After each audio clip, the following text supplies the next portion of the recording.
그대의 마음은 대단한 수다쟁이다. 그대는 불필요하게 많은 것들을 주변에 퍼뜨린다. 그래서 그대 주변의 사람들을 파괴하고 그대 자신을 파괴한다. 그대는 끊임없이 에너지를 방출한다. 그대로 인해 많은 일들이 일어난다. 이것은 거대한 네트워크와 같다. 세상은 날마다 더 불행해진다. 왜냐하면 더 많은 사람들이 태어나고 그들이 방출하는 산염의 양이 점점 더 많아지기 때문이다. 산염의 양이 많아질수록 생각이 많아지고 마음은 무거워진다. 일반적으로 그대는 깨어있지 못하기 때문에 생각이 그치지 않는다.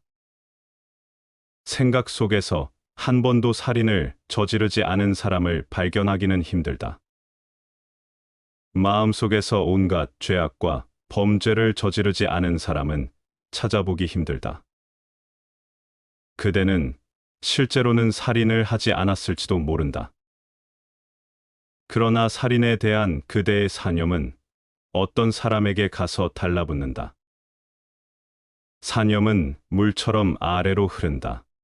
도처에 약한 사람들이 있다. 그대가 어떤 생각을 계속하면 허약한 사람이 그대의 생각에 영향을 받아 살인을 저지르게 될지도 모른다. 그러므로 인간의 내적인 실상에 대해 알고 있는 사람들은 세상에 어떤 일이 일어나건 모든 사람에게 그 책임이 있다고 말한다. 마음이 없는 사람, 무심에 도달한 사람만이 책임을 면제받을 수 있다. 이런 사람을 제외하면 모든 인간에게 책임이 있다. 만약에 지구가 지옥이라면 그대가 이 지옥의 창조자다. 그대가 이 일에 참여하고 있다. 다른 사람에게 책임을 전가하지 말라. 그대에게도 책임이 있다. 이것은 집단적인 현상이다. 사념은 공간에 제한받지 않는다. 사념은 공간이 필요 없다. 그러므로 사념은 가장 빠른 속도로 여행할 수 있다. 빛도 사념만큼 빠르지는 않다. 빛은 공간을 필요로 한다. 그러나 사념은 공간을 필요로 하지 않는다. 사실, 사념의 여행에는 전혀 시간이 걸리지 않는다. 그대가 이곳에서 어떤 생각을 하면 그 일이 미국에서 일어난다. 그렇다고 그대에게 책임을 물을 수는 없다. 그러나 존재계에서 그대가 사는 삶에서 처벌받을 것이다. 그대는 이미 처벌받고 있다. 지금 그대가 겪고 있는 불행이 그 처벌이다. 사람들은 내게 와서 이렇게 말한다. 우리는 아무에게도 나쁜 짓을 하지 않았습니다. 그런데 왜 이렇게 불행한 것일까요? 그대는 아무 짓도 하지 않았을지 모르지만 무엇인가 생각했다. 생각은 행동보다 훨씬 교묘하다. 어떤 행동으로부터는 자신을 보호할 수는 있지만 생각으로부터 자신을 보호할 수는 없다. 생각에 관한 한 모든 인간이 무방비 상태로 노출되어 있다. 속수무책이다. 죄악과 범죄, 그대 주변의 모든 것으로부터 해방되기를 원한다면 무념이 필수적이다. 이것이 붓다의 의미다. 붓다는 마음 없이 사는 사람이다. 그러므로 그는 아무 책임도 없다. 동양에서 우리는 붓다가 아무 업도 쌓지 않는다고 말한다. 그는 미래와 얽혀 있는 어떤 까르마도 축적하지 않는다. 그는 걷고, 활동하고, 먹고, 말한다. 그는 많은 행동을 한다. 그러므로 많은 까르마를 축적해야 당연하다. 까르마는 곧 행동을 의미하기 때문이다. 그러나 동양에서는 붓다가 설령 살인을 해도 아무 까르마도 쌓지 않는다고 말한다. 반면 그대는 살인을 하지 않아도 까르마를 쌓는다. 왜 그럴까? 이유는 간단하다. 붓다는 무엇을 하건 마음 없이 한다. 그는 즉흥적이다. 그는 그 일에 대해 생각하지 않는다. 그는 애고가 없다. 그저 그 일이 일어날 뿐이다. 그는 행위자가 아니다. 그는 텅 빈 공으로 움직인다. 존재계가 그 일이 일어나도록 허락할 때 그 또한 그 일을 허락한다. 그에게는 저항할 애고가 없다. 그는 애고로서 행동하지 않는다. 이것이 텅 빈 공, 무아의 의입니다. 그저 비존재로 존재하는 것. 아나타, 무아로 존재하는 것이다. 이때 그대는 아무것도 축적하지 않는다. 이때 그대는 주변에서 일어나는 어떤 일에도 책임이 없다. 각각의 사념이 그대와 타인들에게 무엇인가 창조한다. 이것을 조심하라. 이 말은 좋은 사념만 선택하라는 뜻이 아니다. 좋은 생각을 할 때에도 그대는 한편에서 나쁜 사념을 갖고 있다. 악이 없다면 어떻게 선이 존재하겠는가? 만일 그대가 사랑에 대해 생각한다면 그 배후에는 미움이 숨어 있다. 미움을 생각하지 않고 어떻게 사랑을 생각할 수 있겠는가? 의식적으로는 미움을 생각하지 않을지도 모른다. 마음의 표층에는 사랑이 있을 것이다. 그러나 무의식 깊은 곳에 미움이 숨어 있다. 사랑과 미움은 언제나 붙어 다닌다. 자비에 대해 생각할 때마다 그 한편에는 잔인함이 있다. 잔인함을 떠올리지 않고 자비를 생각할 수 있는가? 폭력에 대한 생각 없이 비폭력을 생각할 수 있는가? 이와는 전혀 다른 존재의 특성이 있다. 이 특성은 무념을 통해서 온다. 무념의 상태에는 좋은 사념도 없고 나쁜 사념도 없다. 그저 무념의 상태가 있을 뿐이다. 그대는 주시한다. 의식을 유지할 뿐 생각하지 않는다. 만일 어떤 사념이 들어오면 물론 사념이 들어올 것이다. 사념은 그대의 것이 아니다. 사념은 공기 속을 떠다니는 부유 물질과 같다. 허공에 공기가 있듯이 사방에 사념이 있다. 이 사념들이 계속 그대 안으로 들어온다. 더 깨어나야만 비로소 사념의 유입이 중단된다. 더 깨어나야만 사념이 간단하게 사라진다. 더 깨어나야만 사념이 녹아서 없어진다. 깨어있음은 사념보다 더 강력한 에너지이기 때문이다.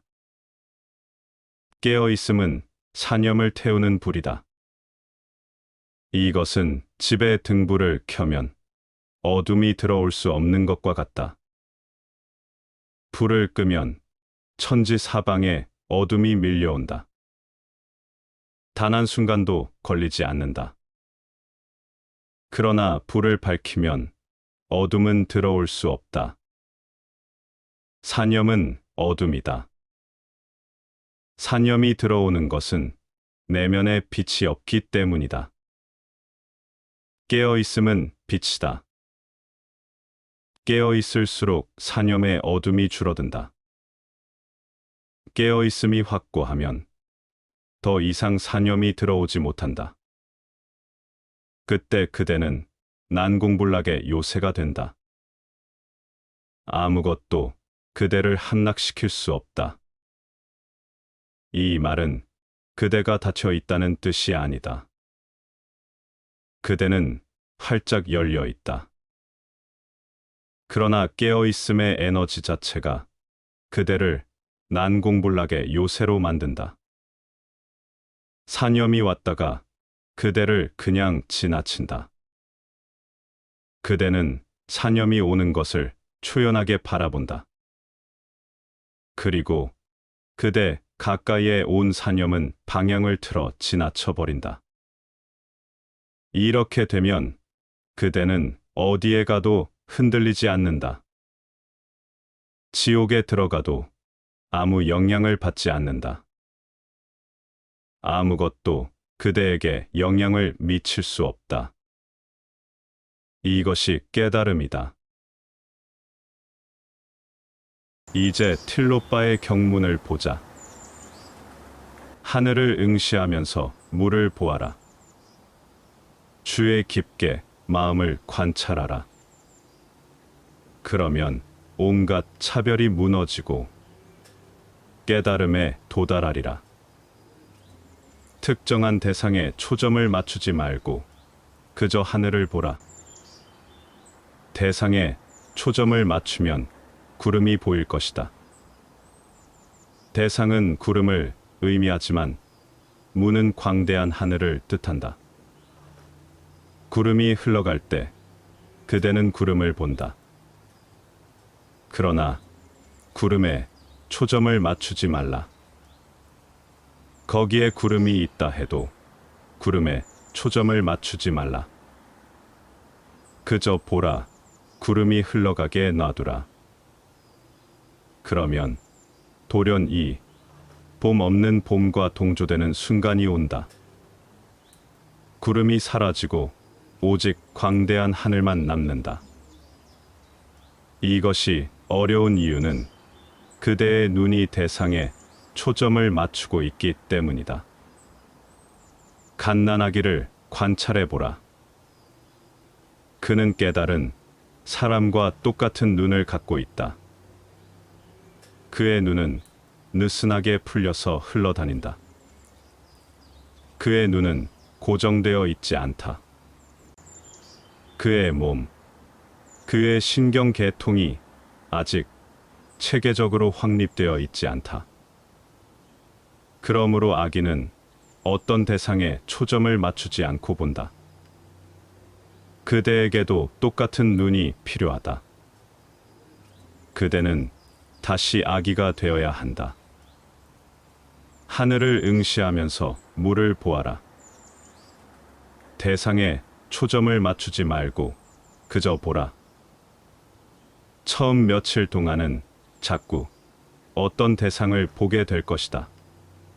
기존의 습관 때문이다. 우리는 기존의 습관에 따라 보고 듣는다. 우리는 습관에 따라 사물을 이해한다. 그대의 눈은 투명한 창문이 되어야 한다. 이것이 탄트라 기법이다. 특정한 대상이 들어오면 구름이 그대의 눈을 가린다. 이때 그대는 존재하지도 않는 것을 보게 된다. 미묘한 환시작용이 일어난다. 눈과 귀가 순수하고 투명한 상태를 유지하게 하라. 처음에는 계속 실패할 것이다. 자꾸 잊어버릴 것이다. 그러나 절망하지 말라. 이것은 자연스러운 일이다. 특정한 대상에 초점을 맞추는 것은 그대의 오랜 습관이다. 다시 기억을 떠올릴 때마다 초점을 풀어라. 그저 하늘을 보라. 아무것도 하지 말고 그저 하늘을 응시하라. 곧 아무 것에도 초점을 맞추지 않고 하늘을 볼 때가 올 것이다. 그 다음에는 그대의 내면의 하늘에도 이것을 시도해 보라. 주의 깊게 마음을 관찰하라. 눈을 감고 내면을 들여다보라. 특정한 것에 초점을 맞추지 말라. 사념이 흘러가지만 그대는 사념에 초점을 맞추지 않는다. 그저 무심하게 지켜볼 뿐이다. 사념이 들어와도 좋고 들어오지 않아도 좋다.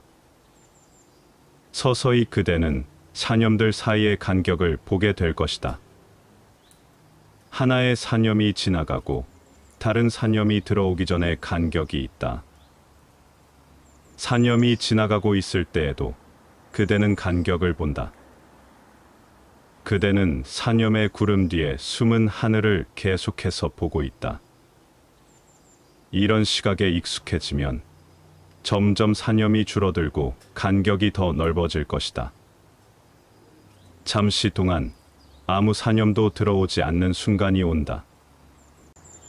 모든 것이 정적에 잠긴다. 난생 처음으로 평화가 찾아온다.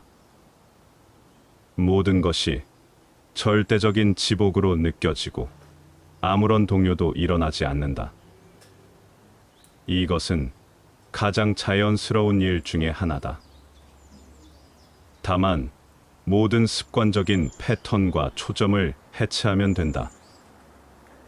그러면 온갖 차별이 무너지고 이때에는 좋은 것도 없고 나쁜 것도 없다. 아름다운 것도 없고 추한 것도 없다. 그러면 온갖 차별이 무너지고 깨달음에 도달하리라. 깨달음은 각성의 가장 높은 경지이다. 아무런 차별도 없을 때, 구별이 사라지고 모든 것이 통합되었을 때, 이때 오직 하나만이 남는다. 이것을 하나라고 말하는 것도 안 된다. 하나 또한 이원성의 일부이기 때문이다. 하나가 남지만 그것을 하나라고 말할 수가 없다. 깊은 곳에서 둘을 생각하지 않고 어떻게 하나를 말할 수 있는가?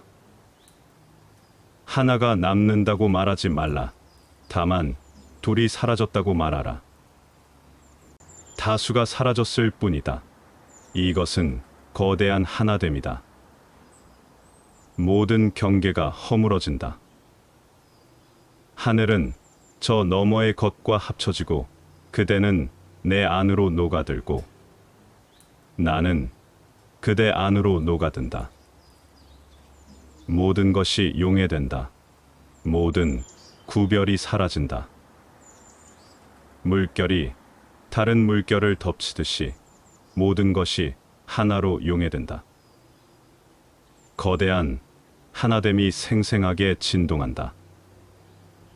경계선도 없고 한계도 없고 차별도 없다. 모든 차별이 사라진 순간에 깨달음이 온다. 붓다처럼 살아라. 틸로빠가 그 비법을 말해주고 있다. 세상 속에 살되 하늘처럼 살아라. 이것을 그대의 존재 양식으로 삼아라. 언덕 위에서 지켜보는 자가 되어라. 주시하고 또 주시하라. 아무 것에도 초점을 맞추지 말고 어느 것에도 얽매이지 말고 그저 지켜보라. 그래서 그대의 인식이 투명해지면 문득 그대는 완전히 깨어난다. 이것은 시간 속의 일이 아니다. 한순간에 그대는 깨어난다. 그대는 붓다가 된다. 그대는 깨달은 자가 된다.